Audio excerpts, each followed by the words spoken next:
নমস্কার বন্ধুরা, আজকে আমরা আইসি রিবোলিং ব্যাপারে জানতে চলেছি। আইসি রিবোলিং হলো ফোন রিপেয়ারিং এ খুব একটি গুরুত্বপূর্ণ কাজ। এটা জানার আগে আমরা আমাদের কাজের জায়গাটা দেখে নেব। এটা hot air gun, working place, microscope and computer. IC reballing এর প্রথম ধাপটি হলো আমরা হট এয়ার গানের টেম্পারেচারটা ঠিক করে নেব।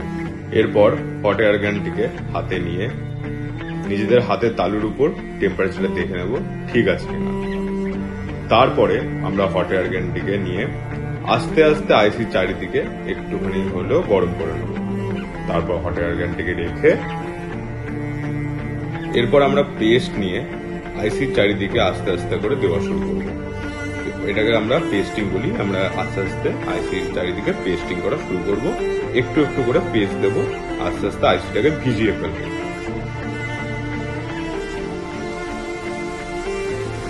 তারপর আমরা হট এয়ার গানটিকে নিয়ে আইসি তোলা শুরু করব।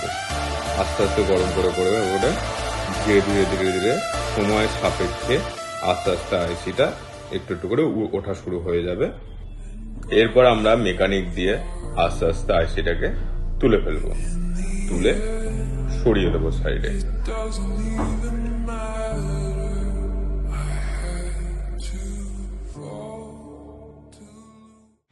এরপর আমরা আইসিটাকে তুলে এক জায়গায় সরিয়ে রেখে দেব।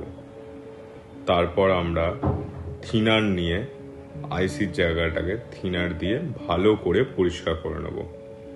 ব্রাশ দিয়ে, অ্যান্টিস্ট্যাটিক ব্রাশ দিয়ে ঘষে ঘষে ঘষে ঘষে জায়গাটাকে ভালো করে ক্লিন করে নেব। তারপর আমরা আইসিটিকেও ব্রাশ দিয়ে ভালো করে পরিষ্কার করে নেব। মাইক্রোস্কোপের নিচে আইসিটিকে রাখা হবে এবং তার সাথে আইসিটির ব্যাপারে কম্পিউটারের উপর আমরা জানতে পারবো। আইসিটির উপর আস্তে আস্তে করে আমরা পেস্ট দেওয়া শুরু করব। আইসিটিকে ভালো করে মাইক্রোস্কোপের তলায় রেখে কম্পিউটারের উপর দেখতে দেখতে আমরা ভালো করে আইসিটিকে চারদিকে খুব সুন্দরভাবে পেস্টিং করে দেবো।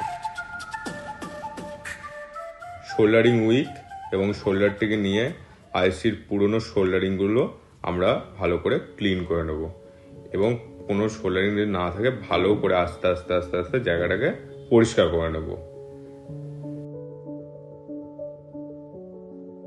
তারপর স্টেনসিল প্লেটটিকে নিয়ে মাইক্রোস্কোপের সাহায্যে আস্তে আস্তে আমরা সঠিক মডেল অনুযায়ী স্টেনসিল প্লেটটিকে আমরা জায়গা মতো বসিয়ে নেব।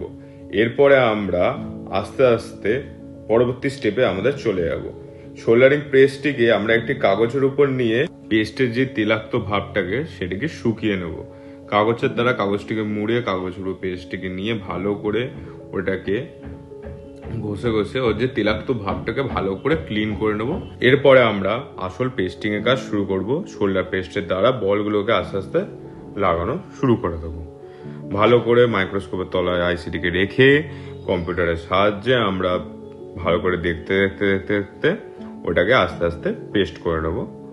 যে যেখানে যেখানে ফাঁকা থাকবে সেইগুলো ভালো করে পেন্সিলের জায়গাগুলোতে দেখে দেখে পুরো জায়গাটাকে পেস্টিং করে বলগুলোকে ভালো করে বসিয়ে ফেলার চেষ্টা করব। এরপরে হট ব্লোয়ারের দ্বারায় আমরা আস্তে আস্তে হিট দিয়ে দিয়ে বলগুলোকে আস্তে আস্তে ধীরে ধীরে ধীরে ধীরে ধীরে বসিয়ে ফেলবো। স্লোলি স্লোলি সব বলগুলো আস্তে আস্তে নিজেদের জায়গার মতো ভালো করে সেট হয়ে যাবে। এরপর আমাদের আইসি রিবোলিং পুরোপুরি ভাবে কমপ্লিট হয়ে যাবে। আইসি গুলো খুব সুন্দরভাবে বলগুলো বসে গেছে আমরা দেখতে পাচ্ছি। তারপর আইসির উপর ভালো করে পেস্ট দিয়ে আমরা একটু হট ব্লোয়ার দিয়ে আস্তে আস্তে আস্তে জায়গাটাকে গরম করে এরপর আমরা আইসি জায়গাটা বসাবো, সেখানে আস্তে আস্তে পেস্ট দেবো। পেস্ট দিয়ে জায়গাটাকে ভালো করে পেস্টিং করে এবং তারপরে হট ব্লোয়ার দিয়ে গরম করে পেস্টটাকে গলিয়ে ধীরে ধীরে আইসিটাকে এনে আইসিটাকে আস্তে আস্তে বসিয়ে দেবো। এরকম ভাবে আইসিটাকে আমরা বসিয়ে ফেলছি। খুব ভালো মতো করে আইসিটা বসে যাবে এবং কাজটা খুব সুন্দরভাবে সম্পূর্ণ হবে। তারপর আইসিটা একটু বসিয়ে হালকা হালকা করে আইসির পাশে পাশে একটু করে পেস্ট দিয়ে দেবো। আইসিটাকে উপরে একটু করে পেস্ট দিয়ে ভিজিয়ে দেবো। যদি আইসিটা খুব ভালোভাবে বসে যায় তারপরে আস্তে আস্তে হট ব্লোয়ার দিয়ে আস্তে আস্তে ঘোরাতে থাকবো, আস্তে আস্তে গরম করতে থাকবো জায়গাটাকে এবং তার সাথে আইসিটাকে হালকা করে চাপ দেবো। আইসিটা নিজের জায়গা মতো সুন্দরভাবে বসে যাবে। এইটুকুনি ছিল আমাদের আজকে আইসিডি বলিং। আমাদের কাজটা খুব সুন্দরভাবে সম্পূর্ণ হয়েছে, আপনারাও দেখতে পাচ্ছেন। ধন্যবাদ।